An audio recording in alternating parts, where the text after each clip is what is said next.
Welcome into UFC Vancouver. We were about 5-6 minutes into our last video until our Wi-Fi crapped out. So I'm just going to speed you up and catch you up here. I made like 3 hilarious jokes, all Canada themed. Take my word for it. You would have been crying laughing. Joe made a comment about NU upsetting Penn State. We burned through the first women's fight. Don't bet it with your own money. Don't bet it with your buddy's money. But if you want to bet it, even though it's going to be super shitty and low level, you take the UFC event, Lisboa at plus money by decision. If you have to bet every fight, don't blame you. Kind of respect you. Take the plus money in Lisboa in the first fight. We were just about to break down Azamat Bakayev at a minus 290 against Yusuri Beligariu at a plus 235. And he is a Swedish kickboxer who trains up north with Glover. Kickboxer who trains with Glover. Sounds a little bit familiar. Well, he's the big bitch in the octagon that you see when Pereira won. That big, tall, skinny dude. You're like, he looks like a fighter. He is a fighter. He fought on Dana White Contender Series, lost the first time, came back. He's bladed on Lyme's disease. He has a win over Pereira in kickboxing. Why is he the underdog here? Because he's ass. He's really not a good fighter. My notes, he's 6'5" and he's horrible. Meanwhile, his opponent, I like the guy. I think he's a good wrestler with heavy, thudding ground and pound, and he's going to get the fight to the ground here, and he's going to inflict his damage on Bulgari or whatever his name nuts is. There's a reason why a guy that has a win over Pereira in kickboxing, who's 6'5", which this is 185 pounds. It just shows you how skinny he is. Tall guys are tough to take down, but he lacks significant strength in this division. You saw Pereira go up to 205. I don't know how in the world Bulgari makes 185. He does. He's going to be hard to take down, but once he's on the ground, Bakayev is going to absolutely unleash hell on him. It's 100% betting the favorite play. It's just whether or not you believe he will get that ground and pound finish or it's going to be by decision. I like him in a parlay. Sub 300 in a parlay. That's how I'm playing him. Yep, he's absolutely a parlay piece for me. That's Bakayev. I absolutely love it. Sub 300. I do lean inside the distance at a minus 105, but I prefer him in a parlay just because he's south of 300. If he was 350 or north, I'd be looking at a prop play at 285 to 290. There's a couple other parlay pieces on this card that I'm a fan of putting him with. All right, next fight. In case you missed the leadoff fight of a shitty woman's fight, we get to watch another one. And nothing against women. Mackenzie Dern is one of my favorite fighters. Amanda, my favorite fighter of all time. But you put Stephanie Luciano at a minus 300 against Ravina Oliveira at a plus 240. It's not a good fight. The only thing Ravina Oliveira has going for her is her name kind of sounds like the Raven, and we're in October. That's an Edgar Allan Poe joke for all you literary people out there. Look, Luciano is a half-decent striker. Half-decent's probably a strong word. Quarter-decent striker, poor wrestler. Ravina Oliveira is a shitty striker. You want to know how bad of a striker she is? She lost to Lisboa, the girl who was in the first fight of the night, because she got outstruck like 18-16. Oliveira's got a little bit of wrestling. I mean, just a skosh. Luciano's going to win this. But unlike the first fight, where I think it's 100% going to go to decision, this fight is goofy enough to me where I think that we might get a weird finish. So I'm just not touching this one at all, but nor am I parlaying Luciano because she's a terrible fighter and she's a minus 300. I don't mind Luciano by decision, again, if you play everything, but there's something in the back of my mind that says something goofy is going to happen here. Yeah, I got a gut feeling something goofy is going to happen as well. Luciano, when she was on Dana Contender Series, Dana said, no, granted, Dana gets oftentimes overzealous, so you got to read through the bullshit because it can get you in trouble. He said Luciano could be special. Now, she didn't even look that good in that fight. Let me just point that out. But Dana gets a little overzealous when he gets a microphone in front of his face, particularly on a card that had a good week.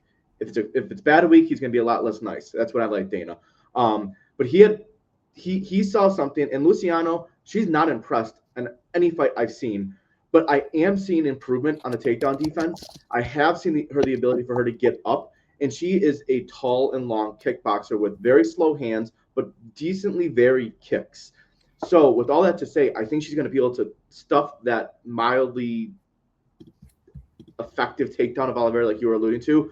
I think this thing's going to be standing, and at the back of my mind, like, man, I could see a Luciano head kick or something stupid. So normally where I would go Luciano by decision, it's a Luciano or pass play for me. You could put Luciano with Bakayev if you want an immediate gratification of money. I don't love that. I personally think the smartest thing is just to pass on low-level women's MMA. But back in my mind, Luciano could do something semi-impressive. For that reason, it's a money line or pass play for here. But neither one are great. Next fight, we got a guy who's a minus 500 and might be the best value on the card. We got Drew Dober to minus 500 to 520, depending on your book, against Kyle Propolek at a plus 390. Despite the wide odds here, we're getting an overreaction on both fighters because Propolek landed 131 strikes in his last fight, went to a fun decision, fun, messy, sloppy, depending what you're into. And Dober's looked a little bit shaky as of late. This fight is major leagues versus this reminds me a little bit of Thiago Moises about a year or so ago. This is gonna be ugly. It's gonna be ugly. I like that comment. And I think this is a Dober round one play. Dober, similar to McKinney, he will go right at him, and he's got the power. This is a get right spot. I actually love Dober under 1.5 if you can get that play out there in case it does go to round two. Dober has the ability to finish a fight early in round two, so that's probably my favorite avenue. This is a get right spot for Dober. I'm in complete agreement.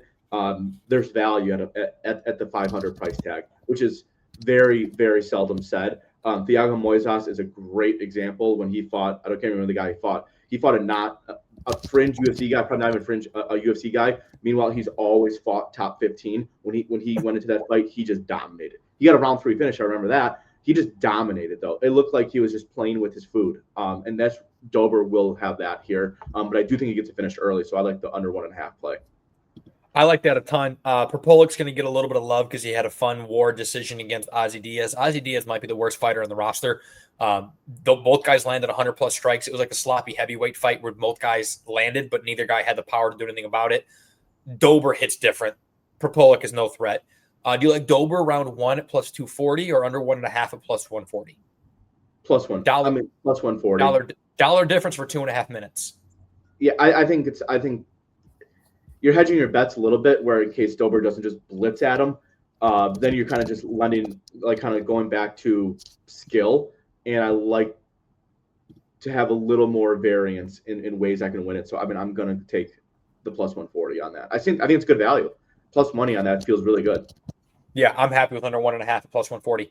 All right, next fight, we got one of the guys that I still believe in. There are these long, really, really sniper-like strikers that I always tend to fall in love with. And Danny Barlow, left-hand to God, one of the best nicknames in the UFC, is this devastatingly impressive striker who had a bit of a dud in a recent fight. Nevertheless, he's coming in at a minus 325 against the Jordan Ribeiro or the Jordan Santos, depending on which last name you decide to choose. Pick one at a plus 240. Yeah, when I watched Santos the first time, he was 26 years old, and he was the oldest 26-year-old I've ever seen in my entire life. He looked like he was a good 39 years old. And I'm only thinking he was listed at 26, knowing Dana White Contender Series, oftentimes, if you're 30 or above, Dana is not really going to be interested in you. So I'm calling BS on the birth certificate. That's first and foremost. Got to throw it out there. Don't believe it. I think we got a little bench warmer action going on. Slide in the 10-bagger saying I'm 12. I think that's what happened. Green crayon. If you know, you know. The price here, I like Danny Barlow. He's, like you're saying, he got really sniper-like striking. But to Jordan Santos, what I have seen is at times he can have success negating what the other person does well on the feet. Now, granted, that was very low level. But he fought a guy that was a really good kicker, and he did a good job deciding the biggest threat of the kicks. Here, Barrow, slower sniper-like striker. Maybe Jordan Santos can alleviate that number one threat. But even if he does, Barlow's just the vastly better fighter here. I think you're getting good value, again, on the heavy price favorite. Don't love going favorite after favorite after favorite. Very seldom does it actually succeed. But you're getting good value. I can't pass up on Barlow. Where are you going with this one? I absolutely love. I love Danny Barlow in this fight. I think that even if, because the kid has had the criticism of Danny Barlow is he doesn't really play with his food, but he does take his time and he looks for the kill shot without putting a lot of volume out there. Once he gets the guy hurt, he just goes nuts. But it takes him a little bit of time to get there, a la Marlon Vera later in the card here. But what Danny Barlow, and the other criticism that he might have is he got finished by Sam Patterson last time out because he got clipped. It happens. So is a guy that's a little bit gun shy when he was undefeated, is he going to be a little bit more gun shy now? Don't care.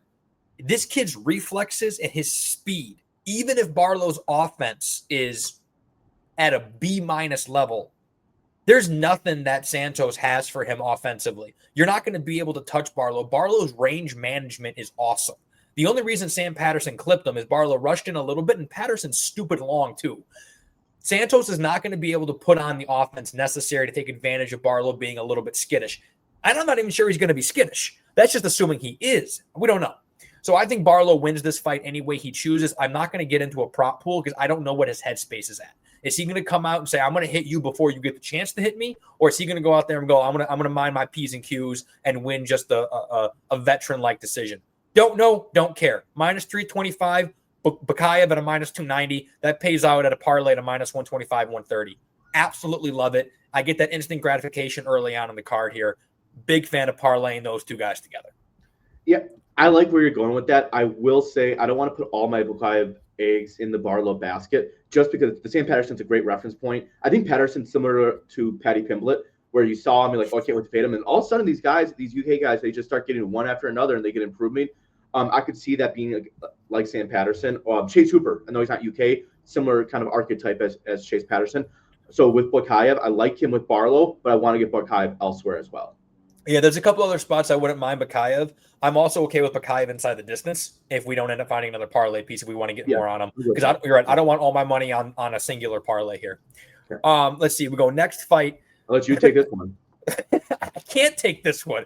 We have Hung Sung Park at a minus 245 against top 5 favorite fighter for me in the UFC. Actually, the more he loses, the more I like him just because people don't appreciate Bruno Silva the way that they should at a plus 200. This is a guy that's going to be a guy I talk about 10 years down the road that no one's going to know who I'm talking about. They'll probably think I'm talking about the 185er. Look, this flyweight Bruno Silva is one of the most dangerous pound-for-pound fighters in the UFC. Now, he loses because he doesn't have a great gas tank. He doesn't have great defense. Him versus Tim Elliott would be a show that can headline any show in the world because it's utter chaos at all times. Bruno Silva is going to go 100 miles an hour with heavy hands and good jiu-jitsu, not a whole lot of defense, not a whole lot of wrestling for 7 to 10 minutes. And if you either take advantage of him being overly offensive, you can put him out, or if you simply survive his offense, you can win a decision. The guy is flawed, but he is absolutely dangerous. I think at all times in his career, he has a chance to win the fight. But if you're ever going to play him against good competition, you got to play him inside the distance. This guy is not a guy that's going to win a decision. We talked about Drew Dober. We talked about Terrence McKinney. Similar type of fighter. It's not who he is. If he does try to slow down and win a decision, he's not going to be at his best, and he's probably not going to win the decision anyways. So if you are like me and you like the talent of Bruno Silva, you might as well play him inside the distance and get an extra $1 at plus 300. But I think Hung Sung Park is the grown man in this octagon. I think he's going to be able to survive the chaos and the wildness of Bruno Silva and just wrestle him comfortably, position over submission. I don't like the number at minus 245. I definitely do not like a parlay because I think Silva's live at all times. So to me, it's a Park by decision play or pass. Yeah, I think normally I'm riding the Bruno Silva gravy train at plus 250 or above against damn near anyone. I agree with everything that you said. Like he's a really talented fighter. I got to throw out some love to Zumagulov, who's no longer in the UFC. He's fighting David Dvorak in another promotion. How about that for a championship non-UFC fight? I think it's like in Fury FC or some promotion out there. Zumagulov, very similar to Bruno Silva in the sense of these guys are really good fighters. You look at their record, maybe not that great. Angela Hill, I mean, the best 500 fighter that will ever exist in the UFC. She's awesome. Bruno Silva, incredibly, I agree with everything you said. Not a good stylistic matchup here. He's fighting a young guy who does well in chaos and who's fairly well-rounded with finishing ability. That's not a good combination for a guy like Bruno Silva. Bruno Silva does well against a guy that may excel in one avenue, whether that's power, ground game, and Bruno Silva being well-rounded, being threatening everywhere, can subside that one skill and find success. That's what Bruno Silva excels at. When he's fighting a guy that has the skills of Park, it's not a great matchup, but you can't bet the favorite here. It's way too heavily priced. It's a Bruno Silva dog play, or it's an inside the distance play as a whole in the fight. Silva's a tough dude, and he's not a guy that he does have cardio issues, but he's not a guy that is the worst cardio I've ever seen come round 3. I think because both are willing to fight in chaos on wherever the fight goes, I think you're going to have finishing opportunities. Now, flyweight men typically don't love doing inside the distance plays, but I think it's a dog or an inside the distance play as a whole, or it's a pass. if I'm up money, I'm throwing money on Bruno Silva. If I'm not, it's probably a pass play. A couple of things here. I love the breakdown. One, when you were talking, it reminded me a little bit of our advice with Montel Jackson and Devison Figueiredo last week. You were on Figgy, Yeah. and I told you that I love Montel, but there's just something about that underdog guy who's lethal and dangerous everywhere. Look, Hung Sung Park, just like Montel Jackson, well-rounded, but when you're fighting a dangerous dude like Bruno Silva or Figgy, stuff happens. But the other part of your breakdown, I like what you said about Hung Sung Park actually trying to finish fights himself with the chaos. Under 2.5 is at pick'em. I wouldn't mind a fight ends inside the distance or under 2.5 play here because I got to bet a fight with Bruno Silva, and that allows me to root for Bruno while still hedging my bet a little bit. So personally, I'll be playing under 2.5. We'll see if it makes our official slip. There's a lot of good odds coming up later in this card. I doubt it makes our top 5 or 6, but I wouldn't mind that under 2.5 play. Yeah, and for me, I like that. I think it's still a Bruno sprinkle if you're going to play. I think you got the experience, you got the ability. We know he can finish. When an underdog at this price can finish a fight, it's typically smart to bet him. And I think it's a sprinkle of Bruno Silva. That's a good point. That's well said. All right, next fight. You got to talk to me here because talk about two guys that it's tough to figure out what the hell they're going to do. It's going to be fun. It's going to be a fun time. Charles Air Jordan at a -170. He's our Is he our first Canadian on the card? No. Kyle Perpolic, I think, might be Canadian. Anyways, against Davy Grant at a +142. These guys are both the embodiment of chaos and violence and unpredictability in the cage. It's going to be a fun one and a weird one for as long as it lasts. What do you think? I hate when Jordan's like a -160, 170 in a fight because it's just it's just enough where I don't want to pay it because he's not that trustworthy of a fighter. Like, great finisher, incredible kicks, really good distance striker. Sometimes the output's not there. Sometimes he gets wrestled, but he's dangerous. He's durable. He's fun. He's only 29 years old. I don't know how in the world he's only 29 years old. But I don't love laying that type of price. Davy Grant, the guy looks bad until he looks good. This fight should be a Jordan looks good early, and then Davy Grant, if he survives, starts to put it on him late. That kind of fight, I'm typically not a fan of betting when these guys also have similar levels of skill. I think I'm going to it's hard. Like, part of me wants to just say both guys are dogs out there, go the decision route, but I have a hard time believing Jordan fighting in Canada is going to let this thing go to a decision. I don't know where to go. I think it's the hardest bet on the card. Yeah, this is without a doubt to me the most challenging bet on the card. And both guys kind of do the same thing. They're very offensive strikers. Almost broke something behind me. They're very offensive strikers. They're very defensively non-existent. They can both grapple, but neither one can really wrestle. Grant is a better wrestler. Jordan's a better grappler. And both guys can look as good in round 3 as they do in 1, and both guys can look fucking exhausted after 7 minutes. You just never know what you are going to get. This is a box of chocolates fight if I've ever seen it. So you take out the fact that Jordan is in his home country, and this fight should be a pick'em. I don't think home field advantage is worth 60 cents. I just don't believe that. So I would take Davy Grant here at +150. And it's going to grow because Jordan is at a perfect piece for homers to bet straight and for people to parlay to get extra juice at a -170. I bet you Jordan closes at 200. I bet you get Davy Grant at +160-ish. So wait if you're going to bet Grant with me. I like Grant because I think the home field advantage is over-exaggerated in this fight. My only thing is, for Grant bettors, I don't see Grant getting Jordan out of there. I feel like playing him by decision is probably the avenue. Increase that price because I think Jordan should be like a 140. So I don't see the 60-cent disparity there. I think if you're on the Grant side, I think you got to play Grant by decision, and you're probably gaining 40 cents. $1. You get $1. Even better. I think that's the way to go if you're on the Grant side.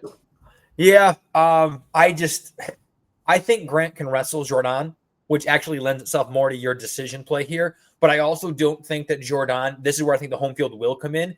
He's not going to accept position. He is going to explode and try and do something to try and win the fight if he's getting wrestle fucked, which opens up opportunities for submissions. This is one of those underdogs. I don't want to get greedy, but I really agree with you. To me, this is the second hardest fight to bet on the entire card. The other one, including Kevin Holland, because he's another guy. You never know what the fuck you're going to get with Kevin Holland. Yeah. It just, you don't know what guys come into the UFC or to the octagon when they're at their best. If both guys are at their best, Jordan dog walks Davy Grant.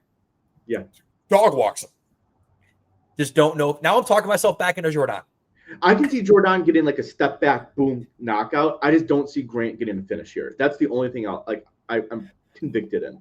I could see it maybe a late submission, but it would be an unlucky finish. I don't think it would be a deliberate path. Well, didn't Davy Grant get like a last second submission? Oh, he's known for when we were in Vegas. Yeah, the man's known for getting fighting to the end of the bell. I think it's one of those two things. I think it's like a flashy knockout for Jordan or a Grant just grind him decision. Yeah, it's a hard on the board. Well, Kevin Holland is a different entity. We'll get to that one later. Yeah. All right. Well, I could be talked into Jordan, but right now, bet the number, not the fighters. And I think this fight should be at a pick 'em. And I don't think home field advantage is worth 60 cents. So I'm officially on the Davy Grant side reluctantly, even though I think Jordan is the slightly better fighter. All right. We have up next the steamroller, Matt Frivola at a -120 against another Canadian, Kyle Nelson, at a -102. This is it's a pick 'em. It's bouncing back and forth here. Look, hand up accountability. I thought Kyle Nelson was going to get cut after his first few fights in the UFC. I thought this guy was an absolute bum. I thought he was just another pretty trying to be a kickboxer, poor fighter in the UFC. He has evolved into a well-rounded martial artist, not really submissions, but he has strung together several aspects of MMA, and he's not just some overhand right, can't do anything else with other than some kicks type of fighter. Meanwhile, Matt Frivola is violence personified, whether he's got cornrows or not, and he just wants to bang, bang, bang, despite having a decent wrestling base. Yeah, I mean, this fight should be a pick'em. Kyle Nelson, I think, is a great example of recency bias. Him beating Bill Algeo certainly surprised me in the fashion that he did so. Was surprising. Goes into that Steve Garcia fight. Steve Garcia, I still can't believe in him, by the way. That's a whole separate issue. But going into that fight, Kyle Nelson, people think, okay, he's gonna roll Steve Garcia. This dude's on a train. After Steve Garcia, does he get a top 10 opponent?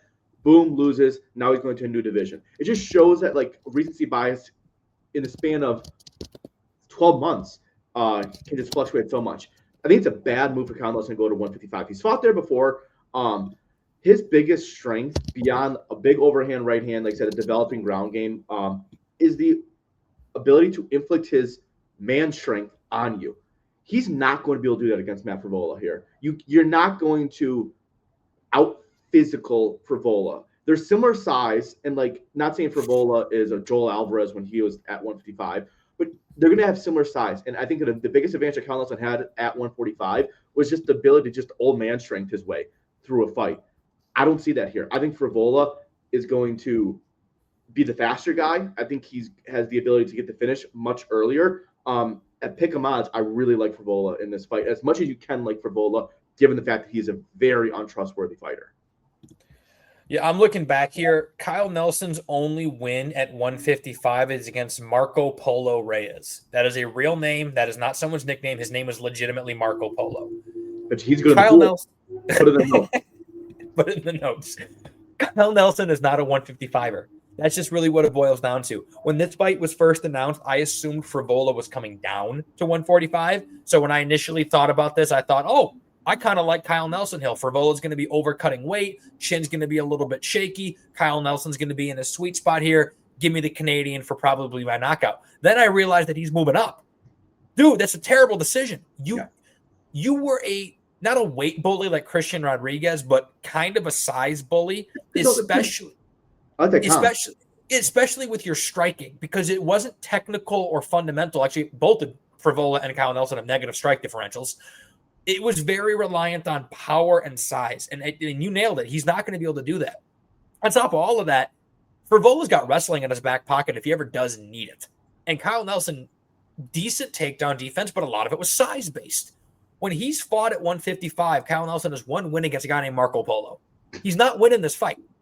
And that's coming from a guy who on Sunday night, when I first looked at this, thought Kyle Nelson pick 'em odds. I fucking love that. Until I realized the weight. Weight matters. My wife tells me all the time. My doctors tell me all the time. And I said, I'm sure my high school kids who I teach talk about it all the time. Weight matters. I'm a little puffy right now. That's why I'm wearing the hoodie. I like Frivola not much more than 1.5 unit play because I do have a little bit of a worry about his chin and his propensity to get into firefights. So I'm not going to go heavy on him, but I do like Frivola in the spot. Me too.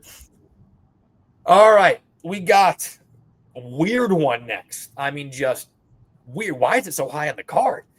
You know what this is? This is the intermission. This is the all right, everybody in the Canadian stadium here. After you've been drinking your pale ales and eating your maple syrup, you got to go take a pisser before the real fights start.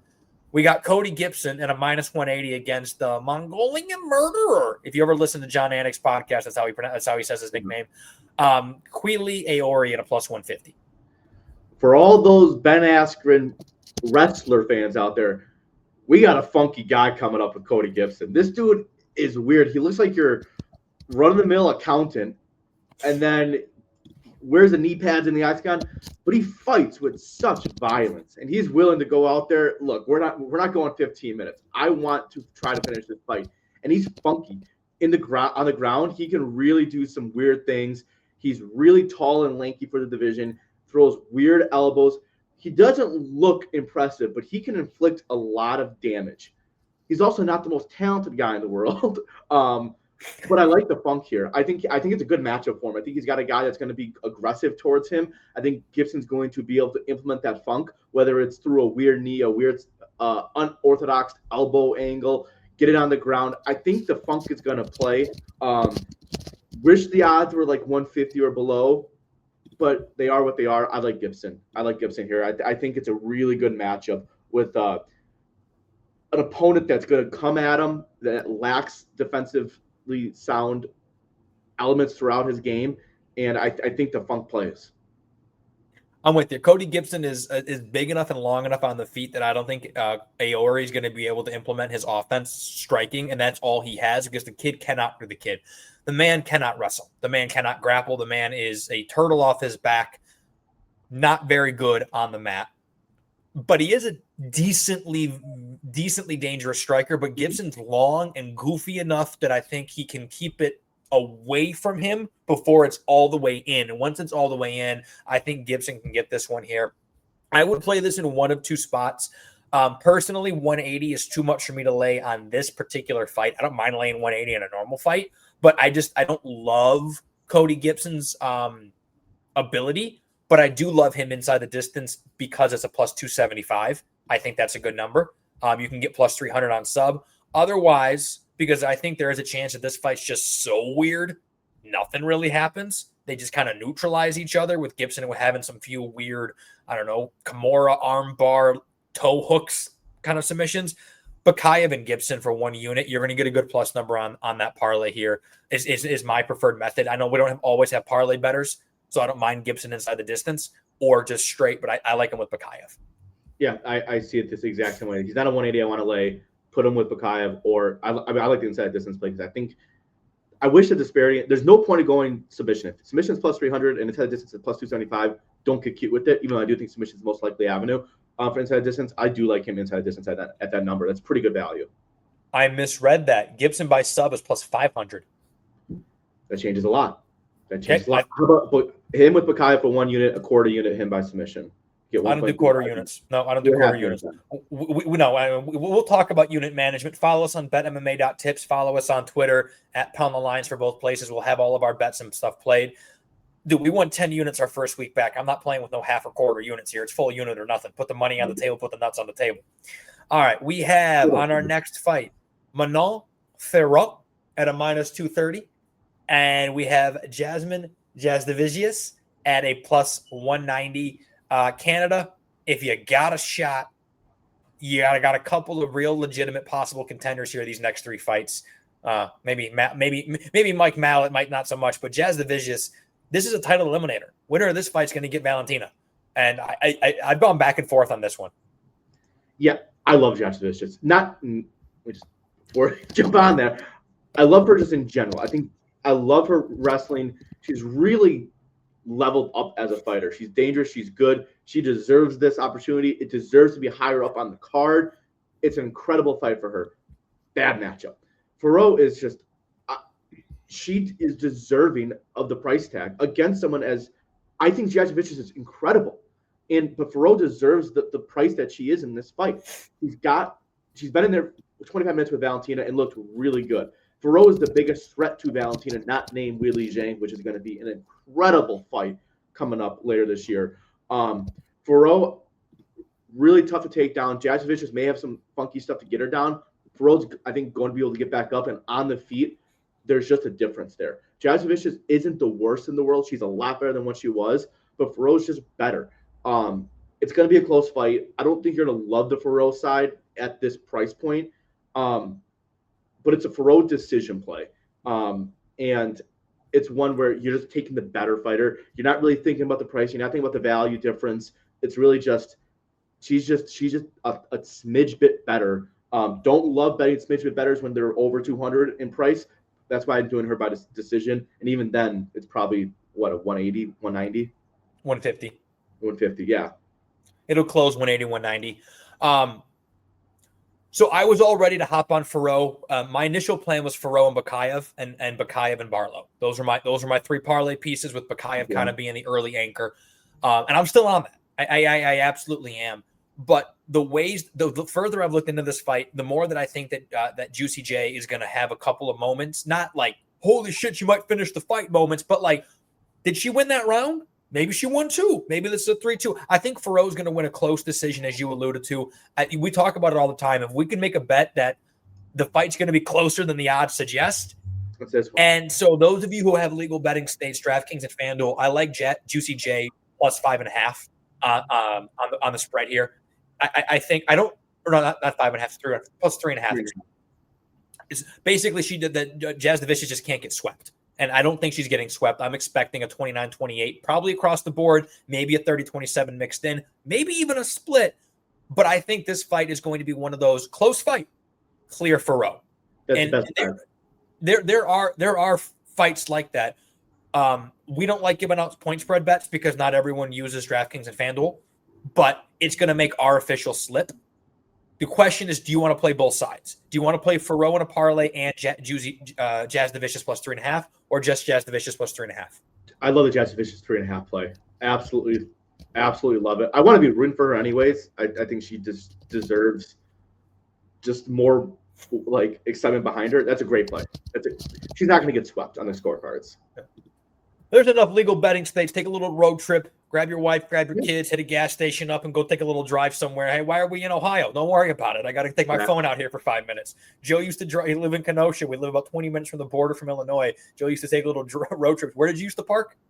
Oh, a church parking lot. I flew to DC last spring for work. I land on the tarmac before even the plane has its brakes fully done. I'm already placing a bet. Like, you got to do what you got to do. Cheers, Dad. You raised us. I was able to bet over 3.5 Northwestern. It's already cashed. It was minus 160, but already that's cash. Oh, cashed. That's cash in the bank. Yeah. I am fascinated where you're going here. Early in the week in this next fight, I was a 2-unit play on one side. Now I might be a 2-unit play on the other side. And I don't flip-flop that much. I'm way too heavy to be moving that acrobatically. But I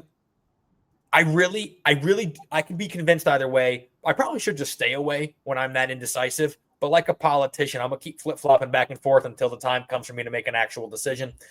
Amin Zahabi, minus 125 against Chito Vera, plus 105. I think I know where you're going, but talk to me here. Zahabi, got to give him some flowers. I mean, you look back at his last 3 fights. If he fought those guys again, I'd probably still take the other guys still. And those guys are very good precursors to a Vera. I mean, Jose Aldo, I think, is a really good indicator how you can fight Vera. Aldo, incredibly good calf kicks, power, not the biggest output. That's Vera. With all that said, Zahabi and Steve Garcia, I'm betting against it until it hits. I just can't open my arms to it. Like, I know I'm wrong because he beat Pedro Munoz, Basharat, and Aldo, and I would take those guys probably again still. but I'm taking the Marlon Vera train at plus 105. I think you're getting incredible value. I think for Vera, this is the only guy in the top 10 of the bantamweight division that he can beat. I really believe that. And at one point, similar to recency bias, people were thinking he's going to be the champion. People were thinking that he's the best or second best fighter in the bantamweight division. Not that long ago. Nothing's changed in his game. He's still incredibly low output. He's extremely durable. I just think that if he's going to get a win in the bantamweight division that's inside the top 15 guys, it has to be against Zahabi at plus 105. I love it. It's a 2-unit play for me. So I was initially on the Vera side, looked into it a little bit further, and I was on the Zahabi side maybe 7 hours ago. And then I landed on a play that I really like that it's kind of a little bit of a bitch out, but I like it. So I agree with everything you said about Vera. To give Zahabi a little bit more specifics, Vera starts slow. Zahabi tends to put volume on quick. So Zahabi's going to win round 1 unless he gets finished. He did get rocked by Aldo in round 1. Hard and devastatingly. And Zahabi has been rocked before. While Vera starts slow, Zahabi starts fast, but his worst round is round 1. So I think there's a chance that Vera, despite starting slow, clips Zahabi early and either wins the round because of remember when Vera first fought Sugar and he had those late moments? But my issue with going big on Vera, assuming that history repeats itself and Vera loses round 1, is there enough output from Vera to win convincingly back-to-back rounds without a finish? I don't think it needs to be an output thing, and he doesn't give away one. He just doesn't really have output in any round. But he lands that big shot, and I think he can land a big shot and have it look effective against Zahabi. That's why I really like Vera. I think the Sugar fight's a really good example of how I think the fight will go, where he'll lose, and then he'll land that one big shot each round and get it and like it. I like Vera inside the distance. If you're uncomfortable doing that, I really don't mind that play at all. 1.5 Vera money line, half unit inside a distance. I don't mind that to get 2 units. I want 2 units on Vera. So the way that I was looking at playing this is Vera straight. I could be talked into. So again, the thing that got me onto Zahabi was the output, the footwork, the speed. But the bottom line is I don't believe in Zahabi's striking, despite what he has shown recently. I think he has the Aldo fight. Zahabi fought the fight of his life. If he does that again, screw me, you're good. I think that was the fight of his life. And he damn near got finished in the fight of his life. Zahabi's particular abilities, I think, might give Vera some trouble, but it's nothing Vera's never seen before. So, assuming Vera shows up right and in the right headspace here, I like Vera straight. I like Vera by KO plus 400. I like Vera round 1 plus 650. I like Vera round 1 KO at plus 800. Zahabi has been hurt early in previous fights. So if we are going to play Vera, I want at least a half unit on round 1 KO at plus 800. And then we can play whatever else you want on Vera. 1.5 straight, half unit round 1 KO. I'm good with that. But I do think that there is a chance that we get, just Vera walk-off KO early. Yeah, I like that. Plus 5, you said 400 for KO. I like that. Let me double check that. We can talk about it later. We can reconvene. But yeah, I'm all for that. I like the plus 800 in addition to the 2-unit straight. I think you're getting a great value spot. Whether it works or not, you're getting a sell high on Zahabi and a buy low on Vera. That's what you're getting here. Okay, last thing on it. Maybe we'll just play a Vera inside the distance at plus 300. Just covers everything. A little bit less juicy. We'll talk specifics later. Follow us on all the socials, but at Pound the Lines and all that good stuff. We post everything. Everything's transparent. All 8 followers. Love you. Appreciate it. Seriously. We went from 104 views to like 11 views. I don't know what the fuck happened there. Follow us. Do some shit, people. Come on. All right. Next fight. I had one of those. Brian Petrie talks about a lightning strike fight. This might be my lightning strike fight. I saw these odds and I thought they were just flat out wrong. We got a pick'em fight between Mike Proper Malat against one of my favorite fighters of all time, Kevin Holland. What do you see? What do you know? What do you like? As much as you can like a Kevin Holland fight, I love Kevin Holland here. I like Malat. I think Kevin Holland, I think he's going to be so much faster on the feet. I think he's going to give him a 3-piece and a biscuit, and this thing's going to end quick. Mike Malott is not that fast on the feet. That's his lacking. He's Team Alpha Male's wrestling coach, good grappler. I think he gets a 3-piece and a biscuit. This thing ends quick. I really do. Wow.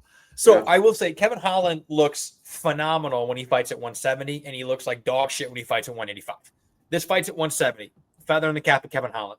But talk about a guy you never know what the hell he's going to do. Kevin Holland might pull guard, because why not? Kevin Holland might do a cartwheel kick, because why not? Him versus Michelle Pereira would be fun to watch. The honest truth is, though, I think Malott's going to lace up his wrestling shoes here and look like Khabib.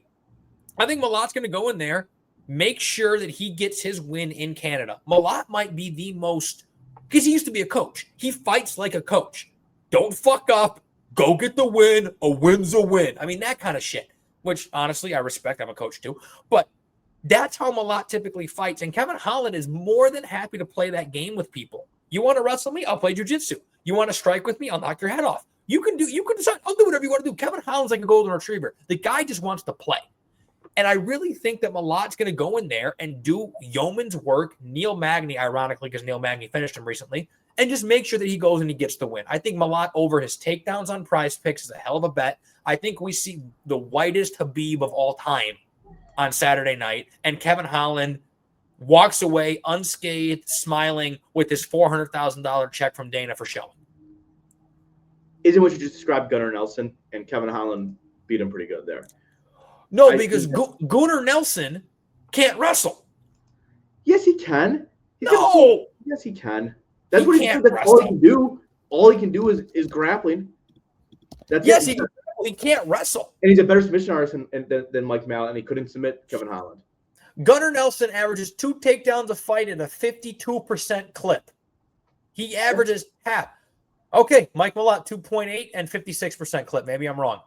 It's a similar. I'm not saying they're 1-to-1 yet. Yeah. I think Mike Mallott's got better technical wrestling. Gunnar's got better submissions. I think you look back at, granted, I thought Kevin Holland was going to beat Dan Rodriguez. You look back at Kevin Holland, he will win fights in the UFC from now until when he retires. I think it's a good spot. I think it's a good spot for Kevin Holland. I can't believe I'm going to do this against my boy here. Chug bet. Give me Malott. Deal. Easy deal. Yeah. All right. Easy. All right. Easy. Are we doing the NFL Sunday thing coming up here in a couple of weeks? Yes. All right, we'll pay out our chug there at the casino. There we go. All right. Give me Malott. You got Kevin Holland. I did not think we were going to be split on that one there. I thought we were going to be split on Vera Zahabi, but not Holland Malott. Wow. All right. Next fight, we got a guy.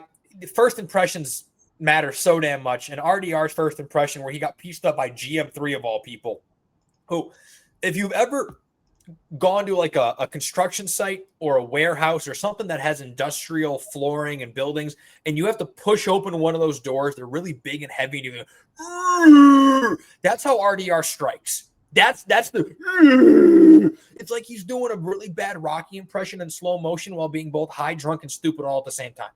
That's what he looked like when he tried to strike GM3. But my goodness, this man keeps winning fights, and he looks better each and every time he comes into UFC. Maybe that really was jitters. He's a minus 200 here against another one of my top favorite fighters, all in Brendan Allen here at about a plus 150. Hand up. I was dead wrong. I was huge on Whitaker, and he got his ass whooped.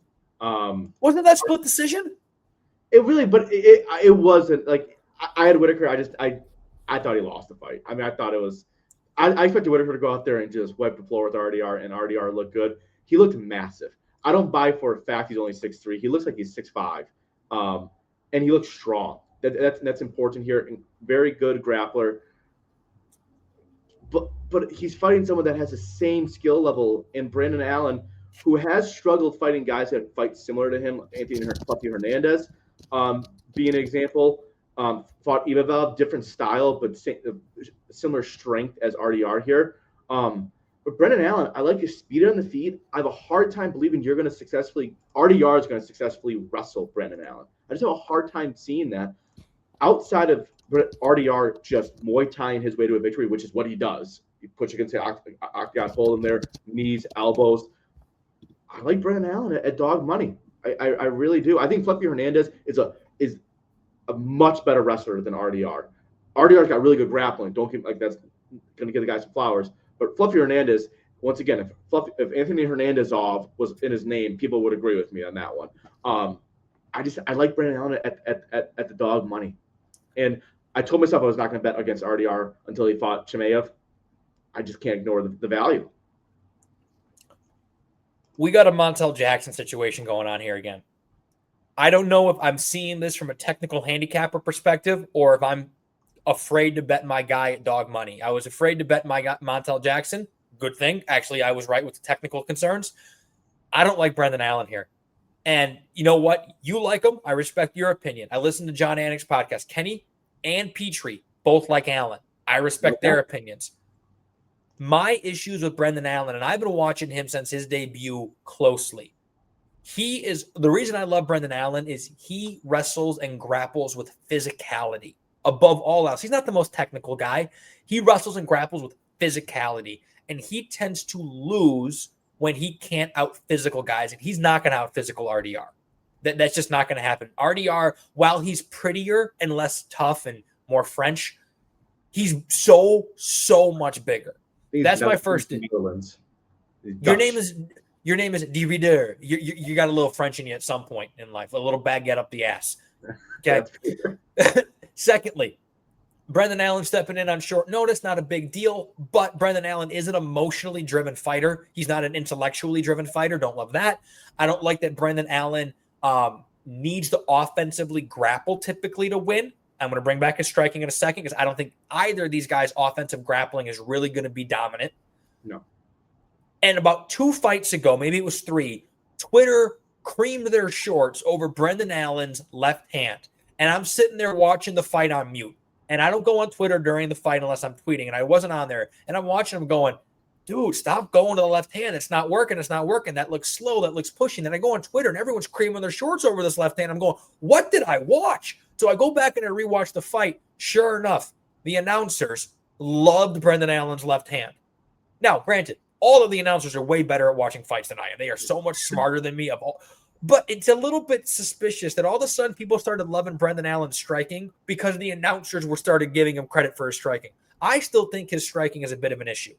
So I think this fight's going to be, unfortunately, a neutralizing kind of a fight. I don't think either guy's going to dominate grappling. I think Allen's better on the feet, but he's not going to be able to dominate, especially with the range disadvantage. I think it's going to be a clinch-heavy fight. And I always prefer the taller guy in the clinch, and I always prefer the guy who is better Muay Thai in the clinch, and that's RDR. He's going to be bigger, taller, and more experienced where I expect this fight to take place. So I'm leaning RDR, probably by decision. If I'm wrong and Allen can successfully strike better than I'm giving him credit for, Allen can keep this fight standing and piece up RDR. We saw GM3 do it. If I'm wrong and RDR is a much better wrestler than you and I are giving him credit for, he can take care of Allen. Allen is not a good off his back. But I think it's going to be a clinch fight, and I think RDR's got the advantage there. Yeah, I think you swayed me. I think I was approaching it from the lack of effective wrestling, really on both fronts, because I think it's going to be a standing affair. I like Allen's distance striking a lot more, but RDR, with his confidence, he probably will just gradually go forward, clinch this thing against the octagon, and he's really good there. So I think for me, it's just probably going to be a pass. I think you convinced me not to put money on Allen. So I think it's probably a smart move. I don't like when guys play only rounds. Like we have a main event here. I'm going to bet over rounds or under rounds. Pick a fucking fighter. So my official pick is RDR, but my bet, just because it's plus money, I like over 3.5 at plus 120. I think this fight's going to go I think the fight's going to go the distance. Now it's not going to make our top 6 or 7 bets. I'm looking at our slip over here. That's a lot nicer. But just because I hate when people do that, I read stuff online. It's the main event, and you're going to tell me you're picking a prop at a minus 200 instead of pick a fucking fighter. So I'm unfortunately going with RDR here, but my official individual bet will be over 3.5. And I'm picking over 3.5. All right. So reading back what we like here, we like under 1.5 Dober for Polak at a plus 145. We like Frivola at a minus 120. Gibson sub at a plus 500. If you're not a prop player, we're okay with Gibson with Bakoyev and a parlay. We like Juicy J Jazavizius at a plus 3 or at a plus 3.5 on the point spread there. Anything south of 200, which she will be on the point spread, I like a ton. You're like Marlon Barron money line. I prefer him inside the distance. KO. Right. Oh, 1.5 money line, half unit, round one KO plus 800, 2 unit. So we got Marlon Vera money line, 1.5 units. And Marlon Vera round one KO for a half a unit. Yep. And you have Bakoyev and Barlow. So you want to get Bakoyev elsewhere besides just Barlow. You don't want to put all your Bakoyev eggs in one basket there. Yeah. Anything else you like with Bakoyev? Yes, I know you're going to play him in an open. Yeah, I mean, that's how I'm going to play it. Hey, Northwestern this week is -3, so the money line's only about a -130, 135. Yeah, they are playing good. I like just do Bakoyev inside a distance for a unit. All right, Bakoyev inside the distance for a unit. I like that too. It's that pick 'em number here. All right, so follow us everywhere. BetMMA.tips, Twitter at Pound the Lines. We'll have all of our bet slips out there with the unit management because we take a lot of time, a lot of mental energy to calculate. I don't do any of this shit. Joe just tells me what to bet, and I type. I'm like Joe's secretary, but it works. Since we returned, since my daughter has been born, we're up almost 11 units, 9 point something the first week, nearly 2 last week. This is our kind of card. This is the kind of stuff where we've been historically very successful. I like this week for us. I love it. Yeah, I really like our bet slip this week. Yep. All right, grab some orange trays. That's a Horton fast food reference. I believe that's the name of their joint up there. It's like their Culver's and Tim Hortons. There we go. Orange trays is their thing. Put some maple syrup on it. Lick it all up with some Canadian Pilsners. Enjoy UFC Vancouver. Pound lines, cash tickets. And click.